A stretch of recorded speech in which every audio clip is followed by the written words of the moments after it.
കണ്ണൂരിൽ കൈതപ്പുറത്ത് ഒരാളെ വെടിവെച്ചു കൊന്ന വാർത്തയിൽ കൂടുതൽ അപ്ഡേഷനുകൾ ലഭ്യമാണ്. കല്യാട് സ്വദേശി രാധാകൃഷ്ണനാണ് കൊല്ലപ്പെട്ടത്. പ്രതി സന്തോഷിനെ പോലീസ് കസ്റ്റഡിയിലെടുത്തിട്ടുണ്ട്. അർജുൻ കല്യാട് ഇപ്പോൾ സംഭവ സ്ഥലത്തുണ്ട്. അർജുൻ കല്യാട്, നമുക്ക് സംഭവ സ്ഥലത്ത് നിന്നും നൽകാൻ കഴിയുന്ന വിവരങ്ങൾ എന്തൊക്കെയാണ്? ആ ഫേസ്ബുക്ക് പോസ്റ്റിൻ്റെയും സ്ക്രീൻഷോട്ട് നമുക്ക് കിട്ടിയിട്ടുണ്ട്. ആ ഭീഷണി മുഴക്കുന്ന ഇതും നമുക്ക് പ്രേക്ഷകർക്ക് കാണിക്കാം.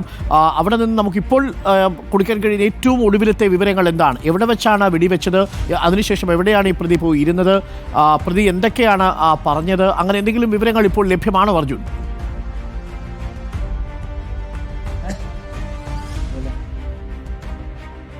അരുൺ, അതായത് നമ്മളിപ്പോൾ ആ കൊലപാതകം നടന്ന ആ വീടിന് സമീപത്ത് തന്നെയാണുള്ളത്. പോലീസ് ഇവിടെ എല്ലാം തന്നെ ബന്ദോബസ്താക്കി വെച്ചിട്ടുണ്ട്. ഈ പ്രദേശത്തുള്ള ആൾക്കാർ, ഈ സംഭവം നടന്നതിന് തൊട്ട് പിന്നാലെ തന്നെ ഇവിടെ എത്തിയിട്ടുള്ള ആൾക്കാരൊക്കെ ഇവിടെയുണ്ട്. നിങ്ങൾ ഈ ഭാഗത്തുള്ള ആളാണോ കേട്ടോ?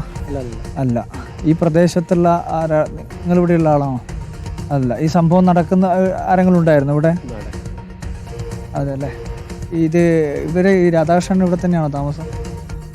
വീടല്ല താമസം, പുതിയതായിട്ട് എടുക്കുന്ന വീട്. അവരെ ഭാര്യയ്ക്ക് അമ്മയൊക്കെ മാറ്റം വേണ്ടി എടുക്കുന്നു. ഇവിടെ തന്നെയാണോ ഈ സംഭവം നടന്നത്? സന്തോഷം ഇവിടെ മുമ്പ് ഇങ്ങനെ ഈ ജോലിൻ്റെ എന്തോ? നമുക്കറിയില്ല അയാളെ. ഞാനിപ്പം ഇവർ പോലീസുകാർ പിടിക്കുന്ന സമയത്ത് കണ്ടതേ ഉള്ളൂ, നമുക്കറിയില്ല. മുമ്പൊന്നും ഇവിടെ എങ്ങനെ കണ്ടു? നമുക്കറിയില്ല. എന്തെങ്കിലും എങ്ങനെ ഇല്ല, പോകുന്നില്ല. മറ്റേ ഈ മരിച്ച ആളായിട്ട് നമ്മൾ നല്ല സുഹൃത്തുക്കൾ ബന്ധമുള്ള ആളാണ്. അതെ. മറ്റവനെ കുറിച്ച് നമുക്കൊന്നും ഇപ്പോഴും ഇവിടെ കല്യാട് സ്വദേശിയാണ്. ഇവിടെ പേരൊരു കല്യാണം കഴിച്ചിട്ട് ആര്യ വീട് ഇവിടെയാണ്. അതെ.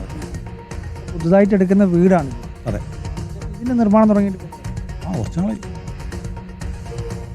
ഈ പ്രദേശത്തുള്ള ആൾക്കാർക്ക് ഇത്ര മാത്രമാണ് അറിയാം. ഇദ്ദേഹം ഒരു ഫേസ്ബുക്കിലൊരു കുറിപ്പിട്ടതിന്റെ സ്ക്രീൻഷോട്ട് ഉൾപ്പെടെ കിട്ടിയിട്ടുണ്ട്. അതായത് ഫേസ്ബുക്കിൽ ഉൾപ്പെടെ ഇദ്ദേഹം ഒരു കുറിപ്പിട്ടതായിട്ടൊക്കെ കാണുന്നുണ്ട്. ഈ കൊള്ളിക്കുക എന്നതാണ് ടാസ്ക്. കൊള്ളുമെന്നത് ഉറപ്പ് എന്നാണ് ഇയാൾ പറയുന്നത്. ഇയാളൊരു, എനിക്ക് തോന്നുന്നു, പന്നിയൊക്കെ വെടിവെക്കുന്ന കാര്യത്തിൽ ടാസ്ക് ഫോഴ്സിന്റെ ഭാഗമായി പ്രവർത്തിച്ചയാളാണ് ഈ സന്തോഷ് എന്ന് തോന്നുന്നു.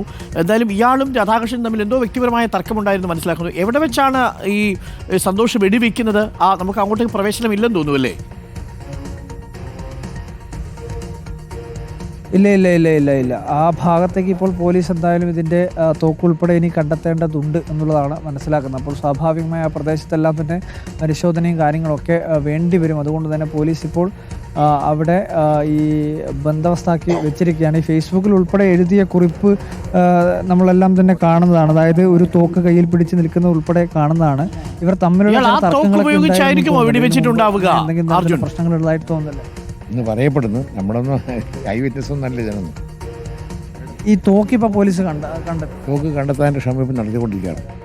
ഫോട്ടോയിൽ കാണുന്ന അതേപോലെ കാണുന്ന ആളാണ് നമ്മുടെ പ്രതി. അയാളാണ് ഇപ്പോൾ പോലീസ് കസ്റ്റഡിയിലുള്ളത്. ഇതിൻ്റെ അന്വേഷണമൊക്കെ ഇനി നടത്തി കൊണ്ട് വേണത്തല്ലേ. ഈ ചിത്രത്തിൽ കാണുന്ന അതേ തോക്ക് ഉപയോഗിച്ചാണ് വലിയ ആയിരിക്കണം, പറയാൻ പറ്റില്ല. അത് ഇതുവരെ കണ്ടു കിട്ടിയിട്ടില്ല സാധനം. സംഭവം നടക്കുന്ന സമയത്ത് വേറെ ആരെങ്കിലും ഇവിടെ ഉണ്ടായിരുന്നു? ആരുണ്ടായി? കുട്ടികളിലൂടെ കളിക്കുന്നില്ലായിരുന്നു വോളിബോൾ. ശബ്ദം കേട്ടിട്ട് അവരാണ് ഓടി വന്നത്. വന്ന് നോക്കുന്ന സമയത്ത് സ്വാഭാവികമായിട്ട് അവർക്ക് അന്നേരം പെട്ടെന്ന് മനസ്സിലായിട്ടില്ല. പക്ഷെ പിന്നീട് അവർക്ക് ഐഡൻറ്റിഫൈ ചെയ്യാൻ വേണ്ടി പറ്റി. പെട്ടെന്ന് ഹോസ്പിറ്റലിൽ പോകണമെന്ന് പോലീസോട് ചോദിച്ചവർ നേരെ ഹോസ്പിറ്റലിൽ കൊണ്ടുപോയി അവിടുന്ന് പരിഹാരത്തിൽ കൊണ്ടുപോകുന്ന സമയത്ത് ഓൾറെഡി മരിച്ചിരുന്നു. ഹോസ്പിറ്റലിൽ കൊണ്ടുവന്നതിന് മുമ്പ് തന്നെ മരിച്ചിരുന്നു. ഈ സംഭവ സ്ഥലത്ത് ഇവർ മാത്രമേ ഉണ്ടായിരുന്നുള്ളൂ? ഈ രാധാകൃഷ്ണൻ, ഈ സന്തോഷം മാത്രമേ എന്നാണ് പറയപ്പെടുന്നത്. എവിടത്തേക്ക് പിന്നെ രാധാകൃഷ്ണ ഈ സന്തോഷം കറക്റ്റായിട്ട് ഇവിടെ ഉണ്ട് എന്നുള്ള, രാധാകൃഷ്ണൻ ഇവിടെ ഉണ്ട് എന്നൊക്കെ മനസ്സിലാക്കിയിട്ടാണ്? നേരത്തെ ഈ വീടിൻ്റെ പണിയെടുത്തിട്ടുണ്ടായിരുന്നു.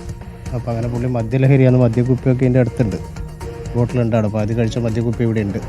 സന്തോഷം അതപ്പോൾ മദ്യലഹരിയിലായിരുന്നു എന്നാണ് ഇപ്പോൾ അറിയാൻ കഴിഞ്ഞത്. മദ്യപിച്ചതിന് ശേഷമാണ് ഇവിടത്തേക്ക് വന്നത്. ആദ്യം ഈ കക്ഷിയാണ് ചെയ്തത് എന്ന്. വീടിൻ്റെ ഇത് രാധാകൃഷ്ണൻ, ഈ മരിച്ച ആളുടെ ഭാര്യയുടെ പേരിലുള്ള സ്ഥലമാണ് എന്നാണ് മനസ്സിലാക്കുന്നത്. ഇതിൻ്റെ കൺസ്ട്രക്ഷൻ ആദ്യം ഇപ്പോൾ കൊലപാതകം നടത്തി എന്ന് പറയുന്ന ആളാണ് നടത്തിയത്. പിന്നീട് എന്തോ ഒരു തർക്കവും പോലീസ് തന്നെ ഇടപെട്ടിട്ടുള്ള വിഷയങ്ങളൊക്കെ ഉണ്ട് എന്ന് മനസ്സിലാക്കുന്നു. ഇവർ തമ്മിൽ പോലീസിലെ ഒരു പരാതി പോയി അത് പിന്നെ ഒത്തുതീർപ്പാക്കുകയൊക്കെ ആയിട്ടുണ്ട് എന്നാണ് മനസ്സിലാക്കുന്നത്. അങ്ങനെയുള്ള വിഷയങ്ങൾ ഉണ്ടായിട്ടുണ്ട് എന്നാണ് ഇപ്പോൾ നമുക്ക് മനസ്സിലാക്കാൻ വേണ്ടി സാധിച്ചത്. ഫേസ്ബുക്ക് പോസ്റ്റും അതുപോലെ തന്നെ ഈ സന്തോഷം ഇവിടത്തേക്ക് എത്തിയതൊക്കെ കാൽക്കുലേറ്റ് ചെയ്യുമ്പോൾ സ്വാഭാവികമായിട്ട് ഇത് കരുതി കൂട്ടി അല്ലെങ്കിൽ മുൻകൂട്ടി പ്ലാൻ ചെയ്ത് ഉറപ്പിച്ചതിൻ്റെ ഭാഗമായി ഇവിടെ എത്തിയെന്ന് സംശയിക്കാം. അദ്ദേഹത്തിൻ്റെ ഫേസ്ബുക്ക് പോസ്റ്റും ഈ പറയുന്ന കാര്യങ്ങളെല്ലാം വെച്ച്, ഈ മുൻപേ ഉണ്ടായ പരാതികളെല്ലാം വെച്ച് നോക്കുമ്പോൾ അതൊരു കരുതി കൂട്ടി വരാനുള്ള സാധ്യതയാണ് തെളിയുന്നത്. സന്തോഷ് ഈ നാട്ടുകാരനല്ലേ? അല്ല പെരുമ്പടമാണ്. ഈ രാധാകൃഷ്ണൻ്റെ മകൻ ഇൻസിഡൻറ്റ് നടക്കുന്ന സമയത്ത് ഇവിടെ ഉണ്ടായിന്ന് പറയപ്പെടുന്നുണ്ട്. ഈ മരിച്ച് കൊല്ലപ്പെട്ട അയാളുടെ മകൻ ഇവിടെ ഉണ്ടായിരുന്നു പറയുന്നുണ്ട്. ഈ സമയത്ത് ഇവിടെ ഉണ്ടായിരുന്നു, ഈ കളിക്കാനുണ്ടായ ആരെങ്കിലും ഈ കൂട്ടത്തിലുണ്ടോ? ഈ സമയത്ത് ആ സമയത്ത് ആരെങ്കിലും ഒക്കെ കാണിക്കുന്ന ആ ഒരു സമയമാണ് കളി. ഒരു 7 മണിക്ക് ശേഷമുള്ള ഒരു സമയമാണ് എന്നാണ് മനസ്സിലാക്കുന്നത്. എന്തായാലും ദാരുണമായിട്ടുള്ള സംഭവമാണ്. ഈ നമ്മളിപ്പോൾ സൂചിപ്പിച്ചതുപോലെ തന്നെ ഈ ഫേസ്ബുക്ക് പോസ്റ്റ്, അതുപോലെ തന്നെ ഇവിടത്തേക്ക് കൃത്യമായ രീതിയിൽ തോക്കുൾപ്പെടെ എത്തിച്ചുകൊണ്ട് ഇവിടത്തേക്ക് വരിക, അതിനുശേഷം മദ്യപിച്ചതിൻ്റെ കുപ്പി ഉൾപ്പെടെ തൊട്ടടുത്തുണ്ട് എന്നുള്ളതാണ് നാട്ടുകാർ പറയുന്നത്. അപ്പോൾ അങ്ങനെ നമ്മൾ കാൽക്കുലേറ്റ് ചെയ്ത് കഴിഞ്ഞാൽ സ്വാഭാവികമായി അത് നിശ്ചയിച്ചുറപ്പിച്ചതിന് ശേഷം തന്നെയാണ് ഈ സന്തോഷ് ഇവിടത്തേക്ക് എത്തുകയും ഈ കൊലപാതകം നടത്തുകയും ചെയ്തത് എന്നുള്ളതാണ് മനസ്സിലാക്കുന്നത്. ഈ രാധാകൃഷ്ണൻ ഇവിടെയല്ലല്ലോ താമസം? മാധവങ്കലത്തിന് അടുത്താണ് ഭാര്യ വീട് ഇവിടെ. രാധാകൃഷ്ണൻ അപ്പോൾ ഇവിടെ ഉണ്ട് എന്നുള്ളത് എങ്ങനെയായിരിക്കും? അങ്ങനെ ഇവിടെ കൺസ്ട്രക്ഷൻ നടക്കുന്നത് കൊണ്ട് അദ്ദേഹം ഇതിൻ്റെ മറ്റു കാര്യങ്ങൾക്കായി ഇവിടെ ഉണ്ട് എന്നുള്ളതാണ് അദ്ദേഹം മനസ്സിലാക്കിയിട്ടുണ്ടാവുക. അയാൾ ഈ കൺസ്ട്രക്ഷന് നേതൃത്വം കൊടുത്ത ഒരാളും കൂടിയാണല്ലോ സന്തോഷ്.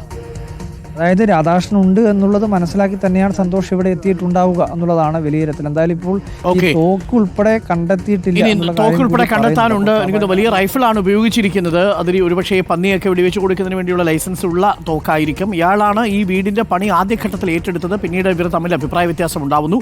രാധാകൃഷ്ണൻ സന്തോഷിനെ ഒഴിവാക്കുന്നു. പിന്നീട് ഈ കൺസ്ട്രക്ഷൻ രാധാകൃഷ്ണൻ മറ്റാരെയോ ഏൽപ്പിക്കുന്നു. അതിനുള്ള വിരോധം കൂടി ഒരുപക്ഷെ കൊലയ്ക്ക് പിന്നിൽ ഉണ്ടാവാം. എന്താണ് എന്നത് വ്യക്തമല്ല. എന്നാലും ഇരുവരും നേരത്തെ പരാതി പോലീസ് സ്റ്റേഷനിൽ കൊടുത്തിരുന്നു. ഒത്തുതീർപ്പായി എന്നാണ് അർജുൻ കല്യാട് റിപ്പോർട്ട് ചെയ്യുന്നത്.